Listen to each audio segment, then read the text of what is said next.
Lord of the Mysteries. Chapter 691. Meeting. There's no need for you to tell me.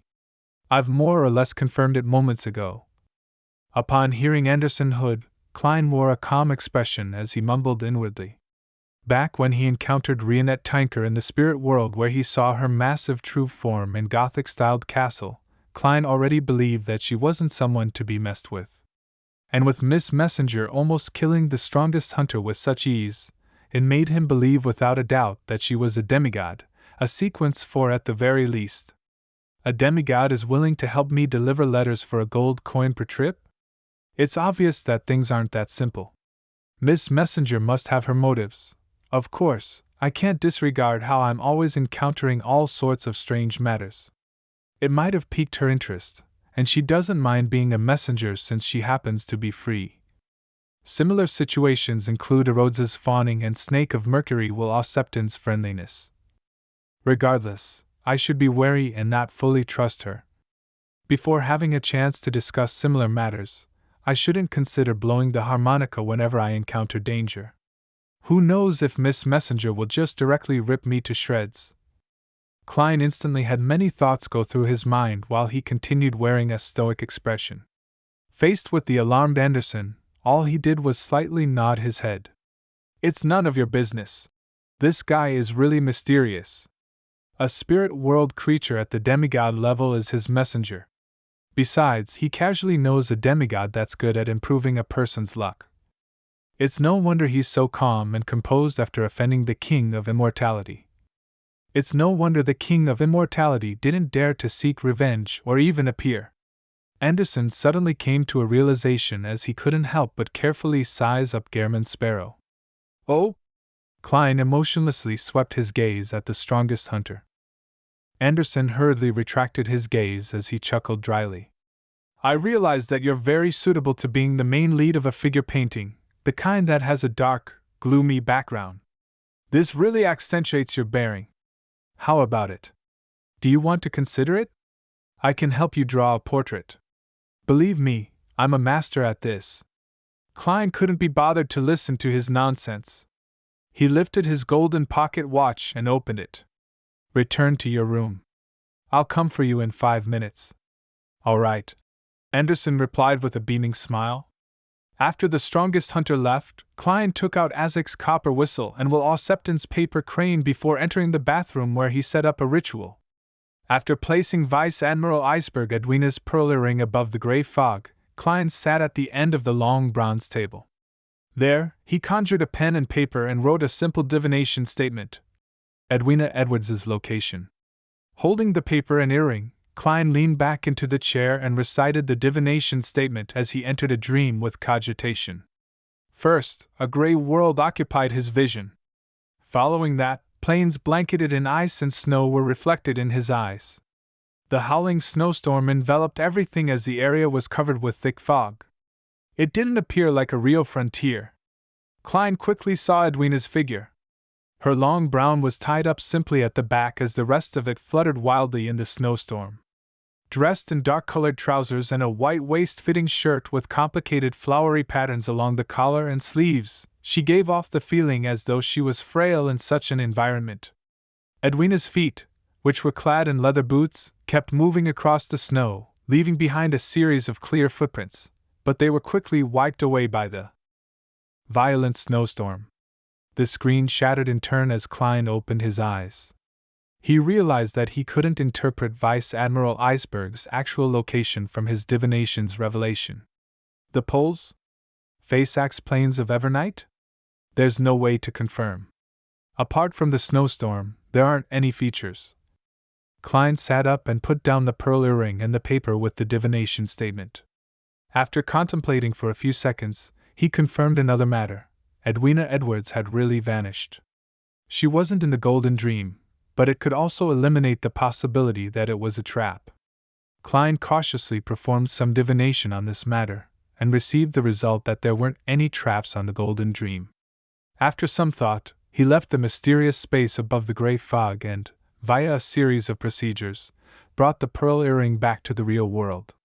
Recalling the map of the waters around Orvey Island and the present location of the Golden Dream, Klein selected an uninhabited island that fishermen used to seek shelter from storms.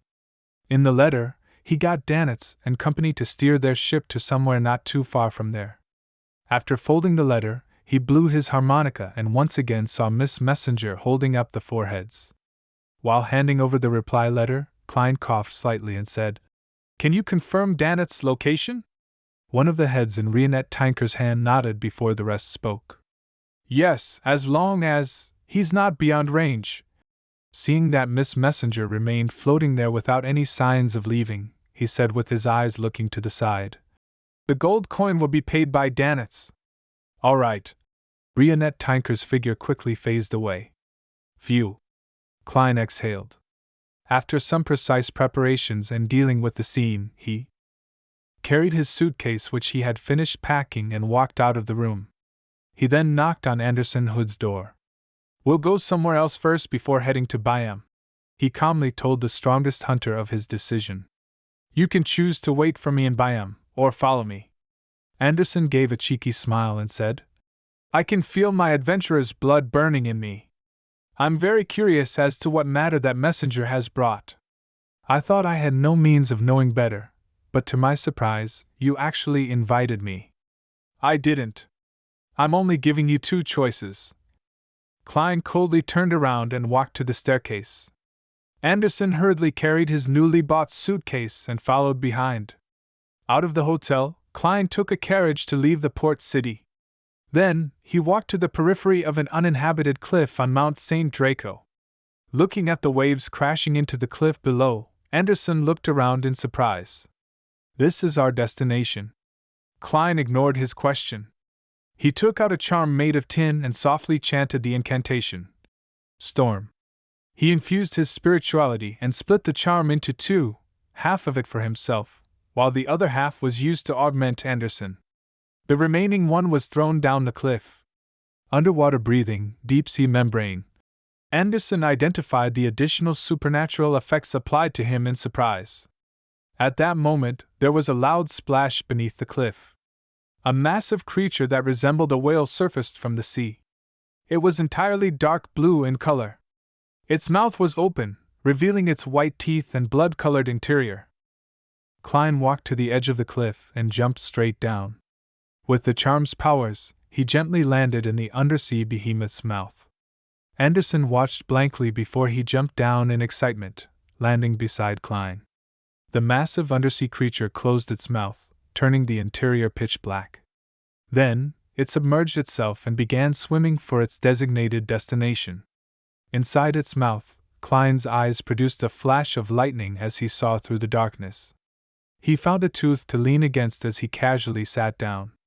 Due to the protection from deep-sea membrane, he wasn't afraid that his clothes would be dirted. "Man, this is quite fascinating." Anderson surveyed the area and asked curiously, "How did you come up with this? How are you doing this?" "Of course it's by praying to myself, then using the sea god's scepter to pull a suitable undersea creature from nearby." Klein didn't reply Anderson's question. He half closed his eyes as though he was resting. "It's just a little stuffy." Anderson took out a cigar case and matchstick from his pocket. "Can I smoke in here?" "Ask it." Klein didn't open his eyes. Anderson chuckled dryly before putting away the cigar and matchstick. "I don't think it will like the smell of tobacco." In the dark sea, this massive creature swam quickly, efficiently drawing out the oxygen in the water via the use of its special organs from time to time. After an unknown period of time, it surfaced in front of an uninhabited island. After using the charm's power to go ashore, Klein took off his hat and bowed at the undersea creature. "You're very polite," Anderson said in amusement when he saw this scene. "I've always been very polite, even if I'm facing prey." Klein shot a glance at him as though he was including him. Anderson chuckled dryly as he pointed to the other side of the island. "There's a ship there." "Oh, it's the Golden Dream." At that moment in time, Klein had also seen the sailboat that had been scrubbed clean. On the ship, spanning dozens of meters, a lustrous main cannon that didn't belong there was swirling with stacked cymbals. He immediately went over with his suitcase, and before long, he arrived where the Golden Dream was anchored. Then he saw Danitz jump down from the deck as he ran across the water. Just as Danitz arrived before Gehrman Sparrow, deliberating on what to say, he suddenly saw a familiar figure. Anderson Hood. He pointed at the strongest hunter as he yelled. Anderson immediately roared with laughter. You didn't expect me, right? Although he didn't know why he would encounter the Golden Dream, this didn't stop him from having the idea of occupying the ship by force. You know each other? Klein indifferently swept his gaze towards Danitz. Danitz instinctively shuddered as he forced a smile. This guy isn't a good egg.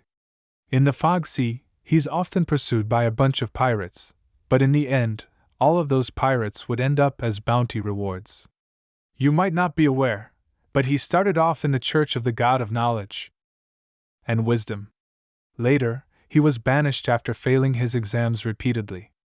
I heard all of this from Captain. They were former classmates. He gave Anderson a look of contempt, mocking his low intelligence. As for Flowery Bow Tie Jodson and company on the ship, all of them showed similar expressions. Anderson's gaze slowly swept across their faces before skiing. That's not the main point. The main point is that I once pulled at your captain's hair. The scene instantly turned extremely silent as Danitz couldn't stop his expression from twisting.